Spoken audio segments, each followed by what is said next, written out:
A'udzubillahi minasyaitonirrajim. Bismillahirrahmanirrahim. Inna a'tainakal kautsar. Kami sudah memberikan kepada engkau al-kautsar, nikmat yang paling besar. Bagaimana cara mensyukuri nikmat? Fasalli li rabbika wanhar. Cara mensyukuri nikmat yang pertama, fasalli, salat. Siapa yang tak salat, gugur 4 fardu kifayah, tidak dimandikan, tidak dikafankan, tidak disolatkan, tidak dimakamkan di pemakaman kaum muslimin. Lalu kemana jasadnya? Campakkan ke Sungai Kampar. Setuju? Yang nggak bilang setuju berarti tak sholat. Orang yang tidak sholat, perbedaan antara mukmin dan kafir, tarkus sholat, meninggalkan sholat. Makanya ibu-ibu, carilah menantu yang sholat. Mana orangnya? Ini yang di hadapan saya ini. Yang senyum, yang belum nikah. Yang udah jangan. Mudah-mudahan yang belum nikah ditemukan dengan jodoh yang rajin sholat berjamaah. Yang bilang amin yang belum nikah. Ini yang udah nikah pula amin yang kuat. Dia tak tahu istrinya nengok dari belakang. Selesai ini ditanya, Mas, tadi waktu Ustadz bilang mudah-mudahan yang belum nikah jodohnya dipertemukan, kok Mas bilang amin? Tadi saya ngeliat dari dalam masjid. Kenapa bilang amin? Apa kata Bapak? Untuk anak kita. Udah saya ajarkan jawabannya kan. Bapak Ibu yang dimuliakan Allah Subhanahu wa taala, salat, salat, salat. Nanti Bapak Ibu kalau pergi umrah, sampai di Masjid Nabawi, masuk ke dalam taman Raudhah, ada tempat mihrab Nabi jadi imam, di dinding ada tiang sebelah kiri ada tulisan as-salatu imaduddin, salat tiang agama. Kenapa kemah tenda ini kokoh? Karena tiang. Andai tiangnya lapuk, tumbang, na'udzubillah. Oleh sebab itu maka tak ada guna puasa, tak ada guna haji ke Makkah bolak-balik umrah, tak ada guna amal banyak kalau tak salat. Inna awwalu ma yuhasabu fil abdu yaumil qiyamah. Yang pertama kali dihisab, dihitung dari seorang hamba, salatuhu, salat. Tapi rasanya di desa kita saya tak perlu lagi cerita solat, karena masjid ini sudah melimpah ruah. Ini setiap solat macam ini. Ustadz Somad ini tidak sopan, masa menceramahi orang di belakang. Saya bingung mau ngadap kemana ceramah. Di belakang orang, di depan orang, di kanan orang, di kiri orang. Nanti kalau saya mutar-mutar musing saya pingsan. Saya ceramah lebih kurang 60 menit. Habis itu buka pertanyaan, kirim kertas, nanti saya jawab. Tapi jangan semua nulis, 30 menit aja. Habis itu saya mohon izin, kalau ceramahnya kurang, nanti kita malam sambung di Masjid Raya Kuok. Datanglah ke Kuok. Datang tak dijemput, pulang tak diantar. Ustadz Somad, suami saya nggak sholat, gimana cara nyuruh suami sholat? Berapa banyak ibu-ibu, istri-istri ngirim WhatsApp, SMS, message ke saya, ngadu karena suaminya tak sholat. Saya tanya, suaminya nggak sholat sekarang atau dari dulu? Dari dulu nggak sholat. Kenapa mau nikah sama dia? Karena saya pun juga dulu nggak sholat. Suami saya iblis, saya setan. Tapi sekarang alhamdulillah kami sudah taubat, kami sudah ngaji, saya memperbaiki diri, dia belum juga berhenti. Ternyata hidup ini kebahagiaan bukan pada materi. Dulu saya nikah sama dia karena rumahnya besar.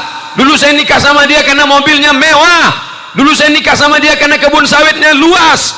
Ternyata setelah menikah tak ada kebahagiaan Pak Ustadz. Tidur sama orang tak sholat rasa tidur sama babi hutan. Ibu mau anak gadis ibu tidur sama babi hutan, apalagi sama babi ngepet. Oleh sebab itu maka carilah menantu yang sholat, bukan somat. Sholat. Ustadz Somad, ini anak saya dokter, cantik, perempuan, calon mantu saya itu saya tidak tahu dia sholat apa tidak. Gimana cara supaya kita tahu Pak Ustadz? Apakah saya tanya dia, calon mantuku, sampean sholat apa ora? Jangan tanya dia, karena kalau tanya pasti dia jawab, aku sholat. Jadi gimana caranya? Ajak dia jumpa hari Jumat jam 12.15. Bisa kita ketemu besok di rumah makan jam 12.15 hari Jumat. Kalau dia bilang aku datang, jangan terima dia, berarti dia tak sholat Jumat. Tapi kalau dia berkata, mohon maaf Bapak, mohon maaf Ibu, saya tidak bisa datang jam 12.15, tunggu saya jam 2, terimalah dia. Tapi soal ini tidak bisa dipakai lagi karena sudah bocor. Bapak Ibu yang dimuliakan Allah Subhanahu wa taala. Oleh sebab itu maka salat. Dari kecil anak sudah diajak salat. Muru auladakum bis salah. Suruh anak kamu salat. Wa abna'u sab'a. Umur 7 tahun anak salat. 7 tahun salat. Wadribuhum fil ashrah. Pukul 10. Suruh 7. Pukul 10. Suruh 7. Pukul 10. Kalau saya sampaikan ke wirid Yasin ibu-ibu, suruh 7, pukul 10. Apa kata ibu-ibu? Nyuruh anaknya senang Pak Ustadz, nyuruh bapaknya yang payah. Alhamdulillah, masjid kita tegak kokoh berdiri. Al-muhajirin. Muhajirin artinya orang yang pindah. Al-muhajirin orang pindahan. Dari masjid mana tadi? Masjid orang pindahan. Al-muhajirin. Bapak ibu pindah dari mana? Dari Jawa. Oh, berarti ini bukan orang Melayu, orang Jawa. Pripun kabare? Apik? Alhamdulillah, muka-muka sing melu acara iki padha kabeh mlebu nang surga. Ustaz, jangan panjang-panjang, saya tak bisa. Itu aja lama ngapalnya. Bapak Ibu, insyaallah setitik-setitik ya iso. Wis pirang-pirang dino, oh koncone akeh wong Jawa.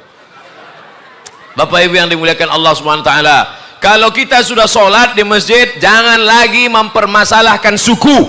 Mau Jawa, mau Melayu, mau Batak, kita semua sama. Yang menyatukan kita adalah asyhadu an la ilaha illallah wa asyhadu anna Muhammadan Rasulullah. Jadi orang Jawa jangan lagi nolak. Wah, saya nggak mau nerima dia Pak Ustaz. Kenapa? Karena dia bukan orang Jawa. Saya nggak mau mantu saya orang Batak. Kenapa? Derajat kami langsung jatuh. Dari emas langsung jadi tulang. Ini masih mempermasalahkan suku.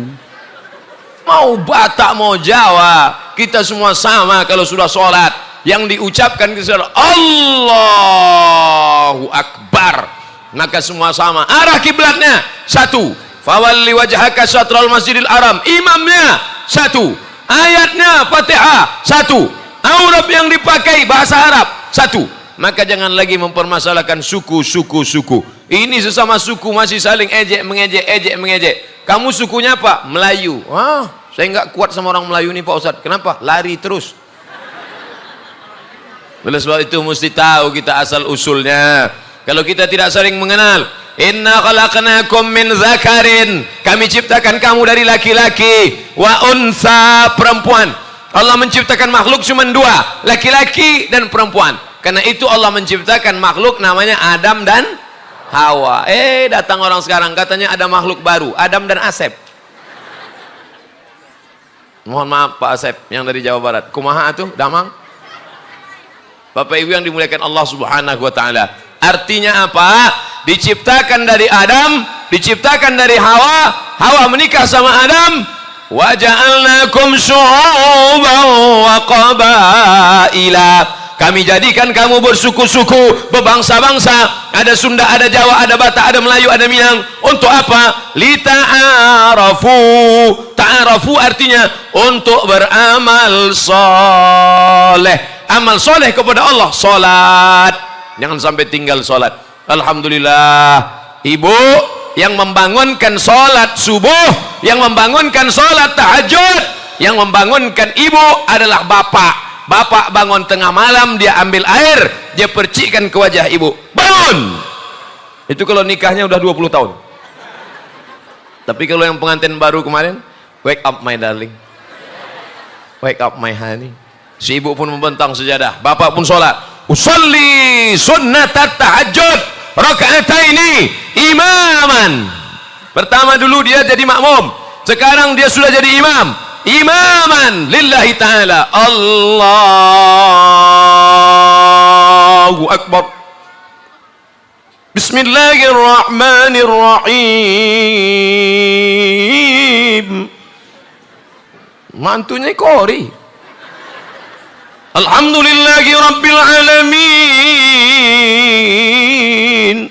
Ar-Rahmanir-Rahim Maliki Yaumiddin. Mantunya sedang menjadi imam, mertua di sebelah bangun. Masya Allah mas, memang kita nggak salah milih mantu. Iya. Mereka pun ngintip dari balik pintu, ngeliat rupanya HP-nya mati. HP Samsung sedang bunyi. Menantunya turu kabeh. Nauzubillah. Betapa bahagianya kita. Ibu, kalau suami ibu membangunkan malam tahajud, suami ibu membangunkan subuh, salat subuh, bersyukurlah.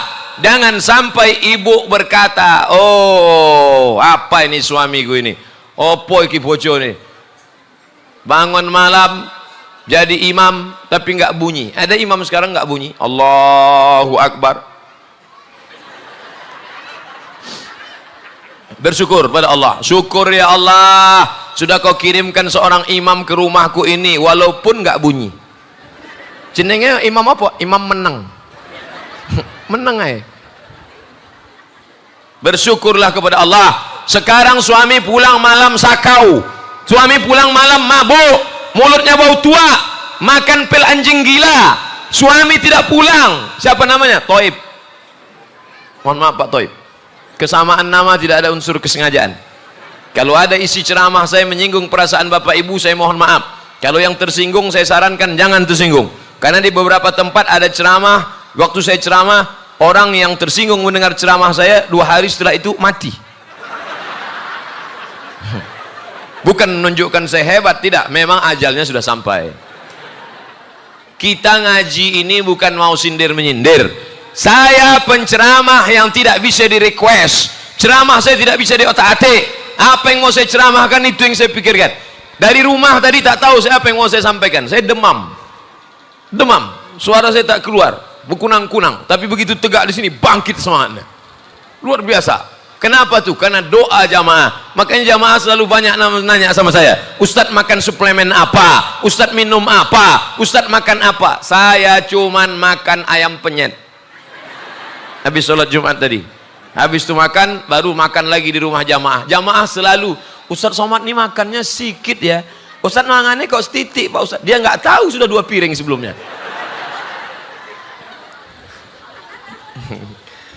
Jadi Ustadz ini sehat karena doa. Maka jangan lupa mendoakan sholat. Selesai sholat jangan lupa berdoa. Yang paling banyak mendoakan saya adalah jamaah Masjid Al-Muhajirin. Mereka yang mendoakan saya. Apa kata mereka subuh tadi? Ya Allah, jangan sampai hujan ya Allah. Hadirlah Ustadz Somad ya Allah. Minimal sampai siang ini aja dia sehat ya Allah. Setelah itu terserahlah ya Allah. Sing penting teko hari ini ya Allah. Nanti malam didoakan pula saya oleh jamaah dari Kuok. Di Kuok pun mereka mulai berdoa habis Jumat tadi. Terutama ketua panitia. Ya Allah. Agak jangan lupa doa. Ini sekarang banyak orang selesai sholat tak berdoa. Tadi saya tengok sholat Jumat, selesai sholat, Assalamualaikum warahmatullahi wabarakatuh, Assalamualaikum warahmatullahi wabarakatuh. Macam ayam jumpa beras. Berdoa. Masalah doanya mau sendiri mau ramai-ramai terserah. Ini sekarang banyak orang tak mau berdoa. Bro, sampean kenes dulu. Sampean kok orang dungo. Kamu kenapa enggak doa tadi habis sholat? Enggak mau Pak Ustadz, doa yang lama aja belum kabul. Ya ora iso. Doa terus. Kenapa kata Umar bin Khattab? Anak ini nyari ibunya. Wes. Oh nyari bapaknya. Kalau satu ibu tak cukup, nanti kami carikan lagi. Sampai mana tadi? Hilang. Saya kok udah cerita-cerita ibu nih hilang. Maka saya takut nengok ke belakang. Tenang ya Bu. Nanti 30 menit ke sini, 30 menit ke sana. Lama-lama kalau semua ngajak telentang saya ceramah. Doa. Ini ada makmum tak mau berdoa, mengaminkan imam. Pas ditanya, kalau imam berdoa aminkan. Kalau sendiri-sendiri, sendiri-sendiri, tak usah ramai-ramai. Kalau ada imam berdoa aminkan. Kamu kenapa nggak mau mengaminkan doa imam? Ah, nggak mau Pak Ustadz, doa imam lain, doa saya lain. Kenapa? Imam minta hujan, saya nggak mau. Rupanya imamnya nanam sawit, dia nanam karet. Makanya doa imam itu doanya umum. Doanya umum, jangan minta hujan. Ya Allah berikanlah kami hujan. Yang jual es krim pulang semua. Dia mau panas. Makanya doa imam itu umum. Wa barakatan fir rizqi, berilah kami rezeki yang barokah. Insya Allah jamaah Masjid Al-Muhajirin rezekinya barokah kabeh. Dari mana Ustaz tahu rezekinya barokah? Masjidnya besar, keramiknya megah mewah. Di mana-mana masjid pasang keramik cuma di lantai. Masjid Al-Muhajirin sampai ke dinding. Menunjukkan barokah. Masjidnya megah, mewah, cantik, pakai besi. Kekurangannya jendelanya nggak ada. Dicopot karena acara. Saya tahu. Cuman mancing jamaah aja.